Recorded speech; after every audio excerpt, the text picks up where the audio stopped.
Hai sobat-sobat MUA. Kali ini aku mau membuat eyeshadow cut crease menggunakan produk dari LT Pro Experian. Langkah pertama, aku aplikasikan warna orange terlebih dahulu ke seluruh kelopak geraknya. Nah, lanjut aku mau timpa menggunakan warna coklat. Warnanya tuh super pigmented banget, nggak banyak yang rontok dan harganya murah meriah. Nah, kalau kalian mau beli langsung bisa kunjungi link yang ada di bio aku, nomor 134 ya. Lanjut setelah aku timpa menggunakan warna coklat, aku mau cut crease. Nah, ini cut crease-nya aku menggunakan lem bulu mata supaya lebih awet seharian aja.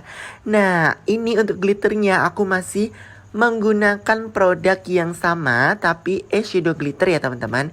Ini aku pakai yang warna silver keabu-abuan gitu. Nah, ini aku tinggal tap-tap aja.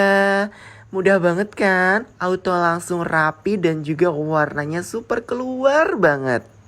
Diaplikasikan pelan-pelan sampai rata ya. Pokoknya jangan sampai ada yang menggumpal. Pelan-pelan aja ya, karena saat membuat eyeshadow cut crease harus super detail ya teman-teman.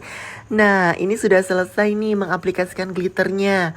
Lanjut aku ambil lagi warna coklat gelap untuk ngeblend bagian belakangnya supaya warnanya lebih tergradasi dan juga nggak ngeblok gitu.